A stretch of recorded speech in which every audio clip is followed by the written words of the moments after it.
দিবা নিশি আমরা এক কথাই বলবো, এক কথাই বলবো, এক কথাই বলবো, ইউটার্ন করেন, ইউটার্ন করেন।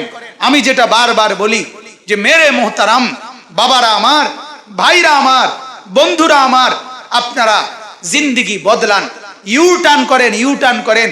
যে জীবন চালাচ্ছেন দুনিয়ার দিকে, এই জীবন বদলে দেন, এ জীবন উল্টে ফেলেন, এ জীবন রওনা করায় দেন আখিরাতের দিকে। ইউটার্ন করেন, ইউটার্ন, ইউটার্ন করেন।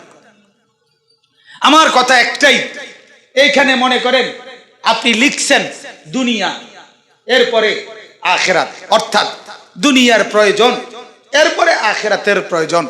এভাবে আপনি লিখছিলেন, এভাবে আপনি জীবন সাজাইছিলেন, এভাবে দিবানিশি করতেছিলেন। আমার শুধু অনুরোধ, আপনি এটারে উল্টায় দেন।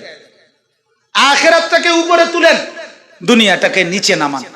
আখিরাতটাকে আগে সাজান, দুনিয়াটাকে এরপরে সাজান। আল্লাহর কসম কোনো অসুবিধা হবে না। দুনিয়া বাদ দিতে বলি না আমরা, ওলামারা, আমরা মৌলবীরা, আমরা আপনাদেরকে দুনিয়া বাদ দিতে বলি না।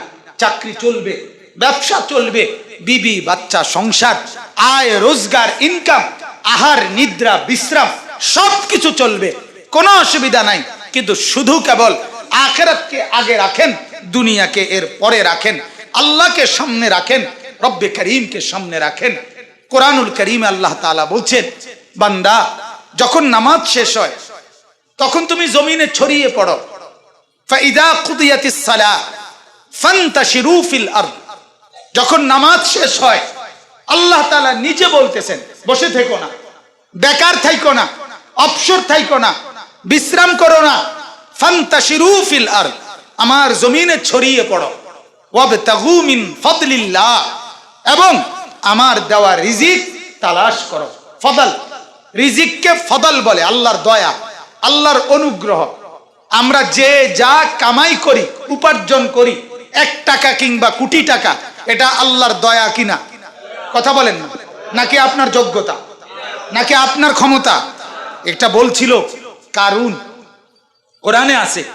কারুনকে আল্লাহ বলছিল, কারুন তোমারে আমি যে সম্পদ দিলাম এর বিনিময়ে তুমি আখিরাতের ঘর বানাও, আখিরাতের ঘর বানাও। ওয়াবতাগি ফিমা আতাকাল্লাহুদ দারাল আখিরা, আখিরাতের ঘর বানাও আগে।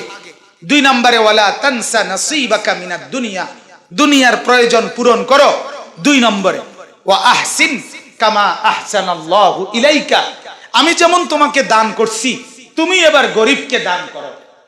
আল্লাহ বলেন ওয়ালা তাবগিল ফাসাদা ফিল আরদ, তুমি তোমার সম্পদ দিয়ে জমিনে কোনো গুনার পরিবেশ, কোনো গুনাহের কাজ তৈরি করো না, ফাসাদ তৈরি করো না। তখন কারুন বলছিল, ক্বালা ইন্নামা উতিতুহু আলা ইলমিন ইনদি। কারুন একমাত্র অহংকার করে বলছিল মূসা নবীকে, মূসা তোমার আল্লাহকে বলো এই সব সম্পত্তি, রাশি রাশি স্বর্ণ রৌপ্য আমি কারুন আমার যোগ্যতা দিয়ে, আমার মেধা দিয়ে, আমার বুদ্ধিমত্তা দিয়ে আমি কামাই করি। আলা ইলমিন ইনদি, আমার মেধা দিয়ে, আমার বিচক্ষণতা দিয়া। তখন আল্লাহ তাআলা বলছিলেন, আচ্ছা ঠিক আছে, যেহেতু তুমি কামাই করছো অতএব তুমি সংরক্ষণ করো, তোমার এগুলো তুমি হেফাজত করো, আমি নিচের দিকে একটু টান দিই। আল্লাহ তাআলা বলেন, আমি নিচের দিকে একটু টান দিলাম, তো কারুন তার ঘর সহ সম্পদ সহ জিন্দা মাটির নিচে দাফন হয়ে গেছে। নাউজুবিল্লাহ, নাউজুবিল্লাহ। আরে আশ্চর্য, কোরআনে এই আয়াত আছে, আপনারা পড়ে দেখেন মিয়া, ওইখানে আছে। গতকালকেও যারা কারুনকে দেখে দেখে বলতো, আল্লাহ যদি আমাদেরকে তার মতো কিছু দিত, আহারে আল্লাহ। পরের দিন যখন কারুনকে ঘর সহ মাটির নিচে দাবাইয়া ফেলছে, তো পরের দিন ওই মানুষগুলো বলছে, আল্লাহ আপনার দয়া, আপনার ইহসান, আপনি তার মতো আমগরে বানান নাই, তার মতো বানান। আনিসুর রহমান আশরাফি ওয়াজ, আখিরাতের ফেরিওয়ালা। কোরআনুল কারীমের মধ্যে আছে, আল্লাহ তাআলা বলেন, আল্লাযীনা আমানু ওয়া কানু ইয়াত্তাকুন, যারা ঈমানওয়ালা এবং সর্বদাই গুনাহ থেকে বাঁচনেওয়ালা, সব সময় গুনাহ থেকে যে বিরত থাকে এবং ঈমানের উপরে থাকে, আল্লাহ তাআলা বলেন তারাই হচ্ছে আউলিয়াউল্লাহ, আল্লাহ তাআলার বন্ধু। লাহুমুল বুশরা, আল্লাহ বলেন এমন যারা, তাদের জন্য দুনিয়াতেও সুসংবাদ, আখিরাতেও সুসংবাদ। বলেন আলহামদুলিল্লাহ। আর হাদিসে আছে আল্লাহওয়ালা কারা। নবীজি সাল্লাল্লাহু আলাইহি ওয়াসাল্লাম হাদিসে পাকে ইরশাদ করেছেন, আল্লাহওয়ালা কারা, তিনটা গুণ যার মধ্যে, যাকে দেখলে আল্লাহর কথা মনে হয়। যাকে দেখলে কি মনে হয়? 2 নম্বর, যার কথা শুনলে নিজের ইলম বাড়ে। 3 নম্বর, যার আমল দেখলে আখিরাতের কথা মনে হয়। চেহারা দেখলে আল্লাহকে মনে হয়, কথা শুনলে নিজের ইলম জ্ঞান বাড়ে, আর আমল দেখলে আখিরাতের কথা মনে হয়। আল্লাহ নবী সাল্লাল্লাহু আলাইহি ওয়াসাল্লাম বলেন, সেই হচ্ছে প্রকৃত আহলুল্লাহ, আল্লাহওয়ালা। আর নবী সাল্লাল্লাহু আলাইহি ওয়াসাল্লাম বলেছেন, এমন ব্যক্তিকে তোমরা তোমাদের সঙ্গী বানাও, এমন ব্যক্তির সাহচর্য অবলম্বন করো। লা তুসাহিব ইল্লা মুমিনান, নবীজির হাদিস। আল্লাহ নবী সাল্লাল্লাহু আলাইহি ওয়াসাল্লাম বলেন, মুমিনকে বাদ দিয়ে অন্য কাউকে বন্ধু বানায়ও না। ওয়ালা ইয়াকুল মালুকা ইল্লা তাকি, নবীজি বলেন তোমার মাল, তোমার সম্পদ, তোমার উপার্জন, সেটা যেন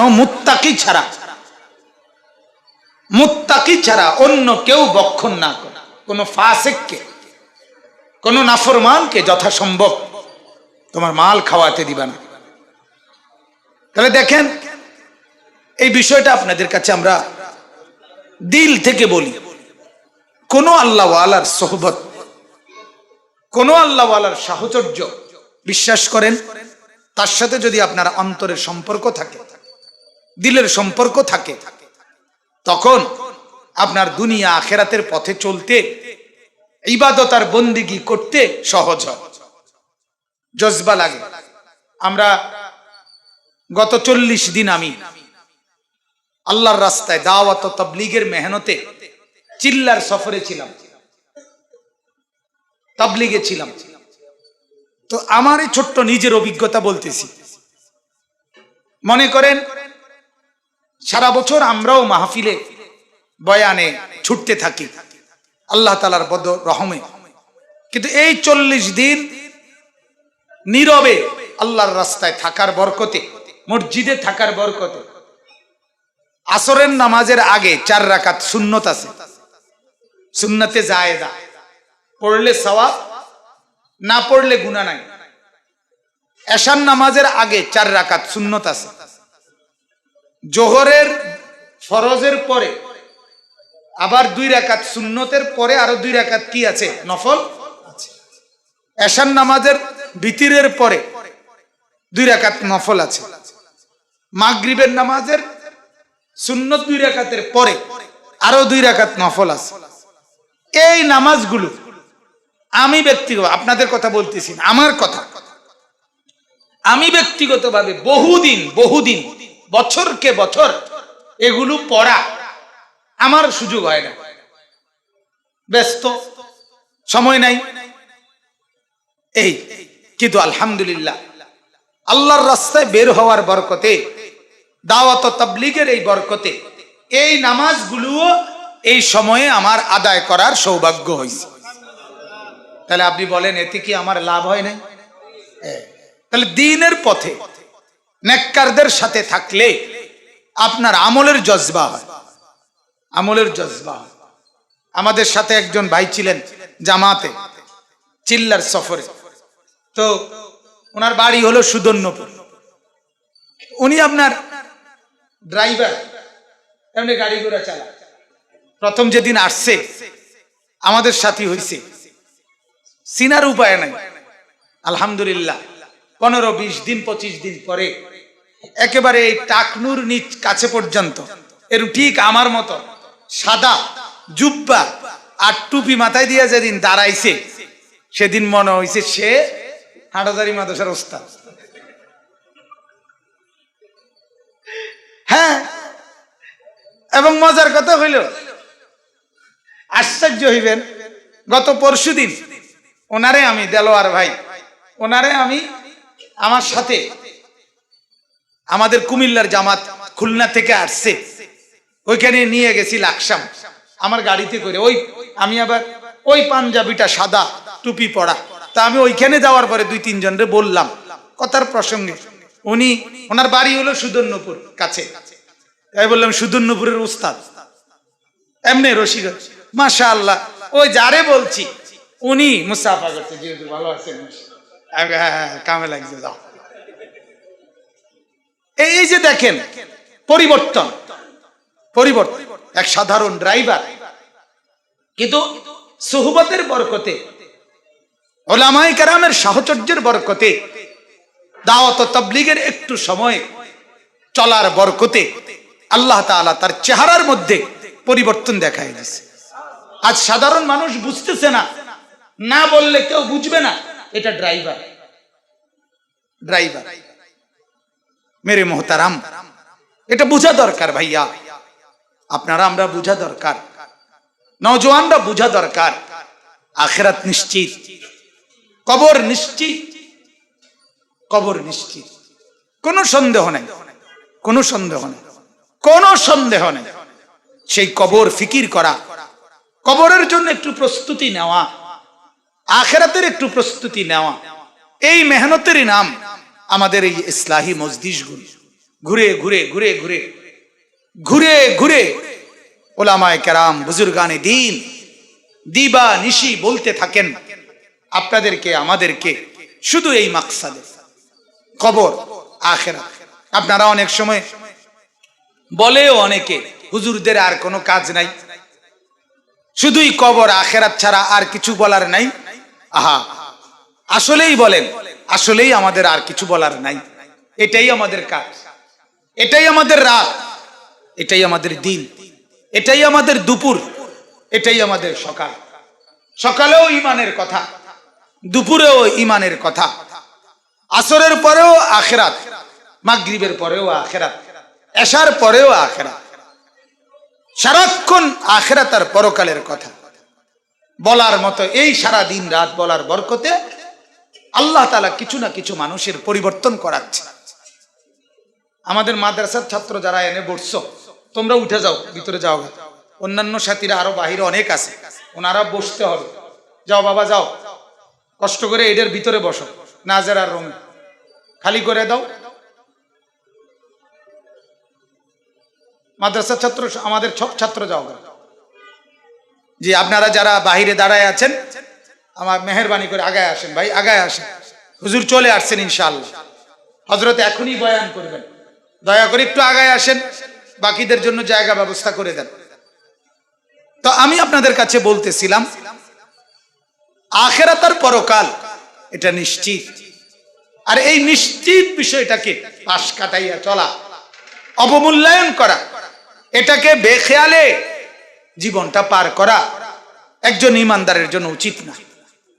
বিশ্বাস করেন, এটা উচিত না। আপনি কষ্ট পাবেন কবরে আর আখিরাতে। 60 বছরের দুনিয়া, 70 বছরের দুনিয়ার জন্য যদি এত ব্যাপক প্রস্তুতি নেন, অনন্তকালের আখিরাতের জন্য কি প্রস্তুতি নিলেন, কি প্রস্তুতি? গত শুক্রবারে আমার মসজিদে একজন মুসল্লি মারা গেছে। উনি ঢাকাতে থাকে, বনানীতে, সেনাবাহিনীর ঊর্ধ্বতন কর্মকর্তা ছিলেন, বড় মাফের এবং অনেক বেশি ধনাঢ্য ছিলেন। রিটায়ার্ডের পরেও সেনাবাহিনীর কি যেন সংগঠন আছে, ওটার সভাপতি ছিলেন উনি ঢাকাতে। অনেক নামি দামি মানুষ, হাজার হাজার কোটি কোটি টাকার মালিক, 1-2 কোটি না, একটা প্রাইভেট ব্যাংকের ভাইস চেয়ারম্যান ছিলেন। এই মানুষটা মারা গেছে। আমার মনে আছে উনি আমার মসজিদে এর আগে একদিন আসছিলেন, আইসা দেখছে মসজিদে একটু গরম লাগে, সাথে সাথে আপনার ঢাকার থেকে গিয়েই 8টা এসি উনি মসজিদে পাঠিয়ে দিছে। বলছে 2টার টাকা আমি দিলাম, বাকিগুলো আপনারা পারলে দিয়েন, যাই পারেন বাকিটা আমি দিয়ে দেব। দেখেন একটা 20-এর মসজিদে ঢুকছে, তো একটা 50-এ মসজিদ থেকে মনে করেন বের হয়ে গেছে। এই আধা ঘন্টা যে মানুষটা গরমের কষ্টে সহ্য করতে পারলো না, তো এসি পাঠিয়ে দিছে, তো সেই মানুষটা এইরকম নাজুক তবিয়তের যে মানুষটা, সে আজকে মেরে মোহতারাম, আজকে সে কবরের মাটিতে কেমনে আছে বলেন তো, একটাবার ভাবেন তো।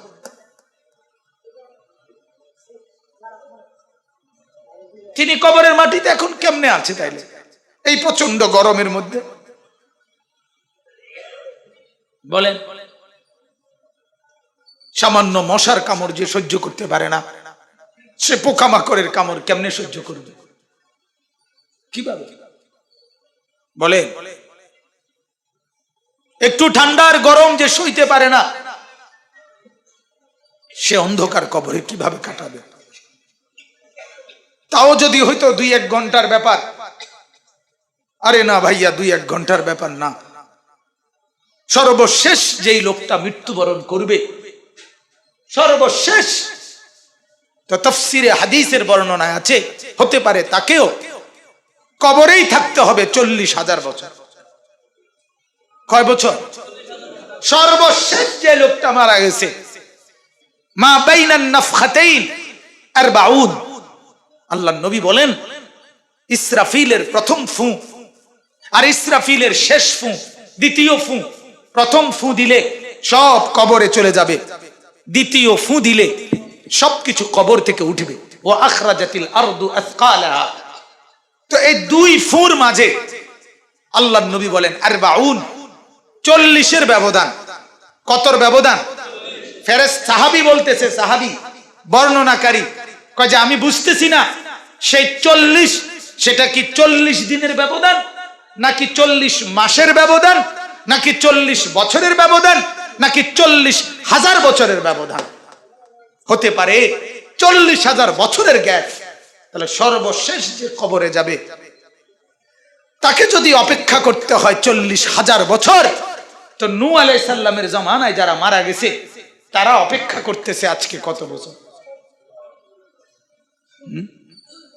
ইব্রাহিম আলাইহিস সালামের জামানায় যারা মারা গেছে তারা অপেক্ষা করছে আজ কত বছর? আমার কাছে একটা কিতাব আছে এখানে, মৌত কে পুর আসরার ওয়াকিআত, উর্দু কিতাব। ওই কিতাবের মধ্যে আছে ঈসা আলাইহিস সালাম তিনি আল্লাহর হুকুমে মরা মানুষকে কবর থেকে তুলতে পারতেন। তো একদিন উনি উনার জামানায় নূহ আলাইহিস সালামের একজন সন্তানকে উনি কবর থেকে তুলছে আল্লাহর হুকুমে। কিন্তু তোলার পরে দেখে ওই নূহ আলাইহিস সালামের ওই বংশধর সন্তান, তার চুলও পাকা, তার দাড়িও সাদা, চুলও সাদা, একদম সাদা। তো তাফসীরের মধ্যে আছে হযরত ইব্রাহিম আলাইহিস সালামের আগে, শুনতেছেন সবাই? ইব্রাহিম আলাইহিস সালামের আগে পৃথিবীর কোন মানুষের, আমাদের কোন উস্তাদ ওই রুমে যান, নাজারার রুমে, তো হযরত ইব্রাহিম আলাইহিস সালামের জমানার পূর্বে কোন মানুষের চুল দাড়ি সাদা হতো না, একেবারে মৃত্যু পর্যন্ত, যত বুড়াই হইত।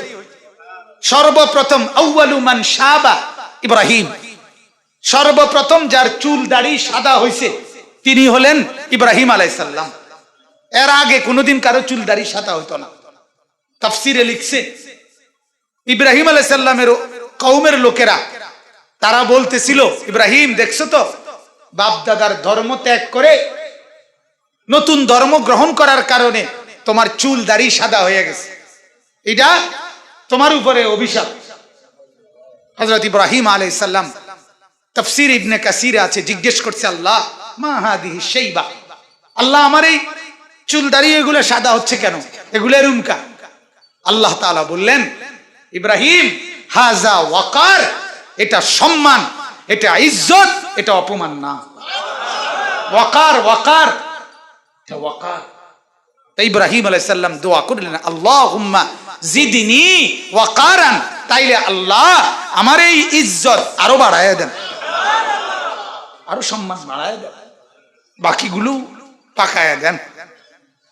তো বলতেছিলাম ঈসা আলাইহিস সালাম তো জানে এটা, এই জন্য ওই নূহ আলাইহিস সালামের ওই আওলাদকে জিজ্ঞেস করলেন উনি যে ভাইয়া তোমার আমলে তো চুল দাড়ি কারো মৃত্যুর সময় সাদা হইতো না, তোমার গুলো সাদা কেন? কথা বোঝেন নাই?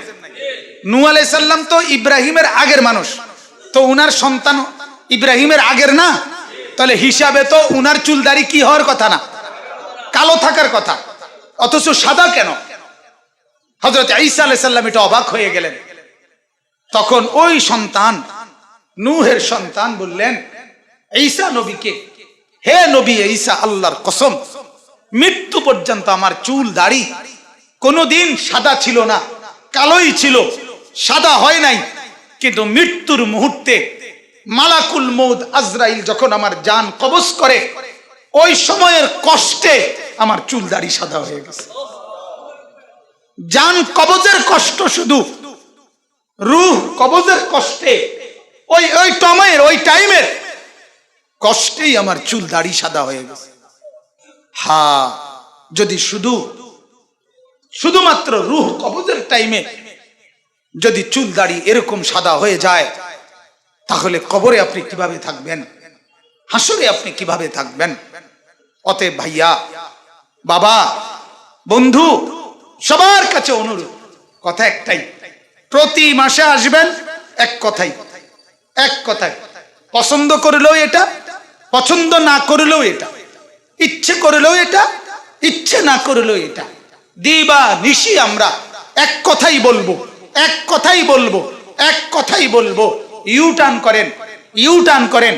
আমি যেটা বারবার বলি যে মেরে মোহতারাম বাবারা আমার, ভাইরা আমার, বন্ধুরা আমার, আপনারা জিন্দেগি বদলান, ইউটার্ন করেন। যে জীবন চালাচ্ছেন দুনিয়ার দিকে, এই জীবন বদলে দেন, এই জীবন উল্টে ফেলেন, এই জীবন রওনা করায় দেন আখিরাতের দিকে। ইউটার্ন করেন।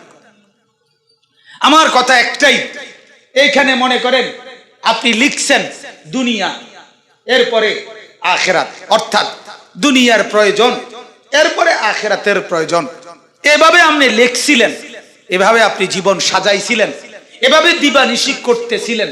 আমার শুধু অনুরোধ, আপনি এটারে উল্টায় দেন, আখিরাতটাকে উপরে তুলেন, দুনিয়াটাকে নিচে নামান, আখিরাতটাকে আগে সাজান, দুনিয়াটাকে এরপরে সাজান। আল্লাহর কসম কোনো অসুবিধা হবে না। দুনিয়া বাদ দিতে বলি না আমরা, ওলামারা, আমরা মৌলবীরা, আমরা আপনাদেরকে দুনিয়া বাদ দিতে বলি না। চাকরি চলবে, ব্যবসা চলবে, বিবি বাচ্চা সংসার, আয় রোজগার, ইনকাম, আহার নিদ্রা বিশ্রাম সবকিছু চলবে, কোনো অসুবিধা নাই। কিন্তু শুধু কেবল আখিরাতকে আগে রাখেন, দুনিয়াকে এর পরে রাখেন, আল্লাহকে সামনে রাখেন, রব্বে করিমকে সামনে রাখেন। কোরআনুল কারীমে আল্লাহ তাআলা বলছেন, বান্দা যখন নামাজ শেষ হয় তখন তুমি জমিনে ছড়িয়ে পড়ো, ফাইদা কুদিয়াতিস সালাহ ফান্তাশিরু ফিল আরদ। যখন নামাজ শেষ হয় আল্লাহ তাআলা নিজে বলতেছেন, বসে থেকো না, বেকার থাইকো না, অবসর থাইকো না, বিশ্রাম করো না, ফান্তাশিরু ফিল আরদ, আমার জমিনে ছড়িয়ে পড়ো, ওয়াবতাগু মিন ফাদলিল্লাহ, এবং আমার দেওয়া রিজিক তালাশ করো। ফদল, রিজিককে ফদল বলে, আল্লাহর দয়া, আল্লাহর অনুগ্রহ। আমরা যে যা কামাই করি, উপার্জন করি, 1 টাকা কিংবা কোটি টাকা, এটা আল্লাহর দয়া কিনা? কথা বলেন না, নাকি আপনার যোগ্যতা, নাকি আপনার ক্ষমতা? এটা বলছিল কারুন, কোরআনে আছে, কারুনকে আল্লাহ বলছিল, কারুন তোমারে আমি যে সম্পদ দিলাম এর বিনিময়ে তুমি আখিরাতের ঘর বানাও। আখিরাতের ঘর বানাও, ওয়াবতাগি ফিমা আতাকাল্লাহুদ দারাল আখিরা, আখিরাতের ঘর বানাও আগে। 2 নম্বরে ওয়ালা তানসা নসিবাকা মিনাদ দুনিয়া, দুনিয়ার প্রয়োজন পূরণ করো। 2 নম্বরে ওয়া আহসিন কামা আহসানাল্লাহু ইলাইকা, আমি যেমন তোমাকে দান করছি তুমি এবার গরিবকে দান করো। আল্লাহ বলেন ওয়ালা তাবগিল ফাসাদা ফিল আরদ, তুমি তোমার সম্পদ দিয়ে জমিনে কোনো গুনার পরিবেশ, কোনো গুনাহের কাজ তৈরি করো না, ফাসাদ তৈরি করো না। তখন কারুন বলছিল ক্বালা ইন্নামা উতিতুহু আলা ইলমিন ইনদি, কারুন একমাত্র অহংকার করে বলছিল মূসা নবীকে, মূসা তোমার আল্লাহকে বলো এই সব সম্পত্তি রাশি রাশি স্বর্ণ রৌপ্য আমি কারুন আমার যোগ্যতা দিয়ে, আমার মেধা দিয়ে, আমার বুদ্ধিমত্তা দিয়ে আমি কামাই করি। আলা ইলমিন ইনদি, আমার মেধা দিয়া, আমার বিচক্ষণতা দিয়া। তখন আল্লাহ তাআলা বলছিলেন আচ্ছা ঠিক আছে, যেহেতু তুমি কামাই করছো অতএব তুমি সংরক্ষণ করো, তোমার এগুলো তুমি হেফাজত করো, আমি নিচের দিকে একটু টান দিই। আল্লাহ তাআলা বলেন আমি নিচের দিকে একটু টান দিলাম, তো কারুন তার ঘর সহ সম্পদ সহ জিন্দা মাটির নিচে দাফন হয়ে গেছে। নাউজুবিল্লাহ, নাউজুবিল্লাহ। আরে আশ্চর্য কোরআনে এই আয়াত আছে, আপনারা পড়ে দেখেন মিয়া, ওইখানে আছে গতকালকেও যারা কারুনকে দেখে দেখে বলতো আল্লাহ যদি আমাদেরকে তার মতো কিছু দিত, আহারে আল্লাহ। পরের দিন যখন কারুনকে ঘর সহ মাটির নিচে দাবাইয়া ফেলছে, তো পরের দিন ওই মানুষগুলো বলছে আল্লাহ আপনার দয়া, আপনার ইহসান, আপনি তার মতো আমগরে বানান নাই, তার মতো বানান। তাহলে আমি বলতেছি আল্লাহ তাআলা আমাদেরকে সম্পদ, মাল, দৌলত যেটুকুই হওয়ার আল্লাহ তাআলা দিয়েছেন আমাদেরকে, আল্লাহ তাআলা দিয়েছেন, আল্লাহ তাআলাই দিয়েছেন, আল্লাহ তাআলাই দিয়েছেন। অতএব সেই মালিক যেহেতু দিয়েছেন আমাদেরকে, অতএব তার ইহসানের উপরে, তার দয়ার উপরে আল্লাহ বলে আমার দয়া তালাশ করো, ওয়াবতাগু মিন ফাদলিল্লাহ, আমার দেওয়া রিজিক তালাশ করো, এগুলো আমার, আমি চতুর্দিকে তোমাদের জন্য আহারের জিনিস, ব্যবহারের জিনিস, আরামের জিনিস আমি আল্লাহ তাআলা জমিনে তোমাদের জন্য বানায়া রাখছি। হুয়াল্লাযী খালাকা লাকুম মা ফিল আরদি জামিআ, আল্লাহ তাআলা বলেন জমিনের যা কিছু সব আমি তোমাদের জন্য বানাইছি, আমি বানাইছি, আমি বানাইছি। তো এই সব কিছু বানিয়ে আল্লাহ বলেন ওইগুলো তালাশ করো, কিন্তু আল্লাহ বলেন আমি শুধু চাই একটাই, কর্ম তুমি করো, ব্যবসা করো, চাকরি করো, লেনদেন করো, রোজগার করো, উপার্জন করো, তবে ওয়াযকুরুল্লাহ কাসীরান, শুধুমাত্র আমার আবদার আল্লাহ বলে বান্দা আমি আল্লাহর জিকির, আমার স্মরণ এটাকে সঙ্গে রাখো। আমি শুধু একদূর চাই, হাঁটতে হাঁটতে আমাকে ডাকো, বসতে বসতে আমাকে ডাকো, চলতে চলতে আমাকে ডাকো, আমি শুধু এটা চাই, আমি শুধু এটা চাই।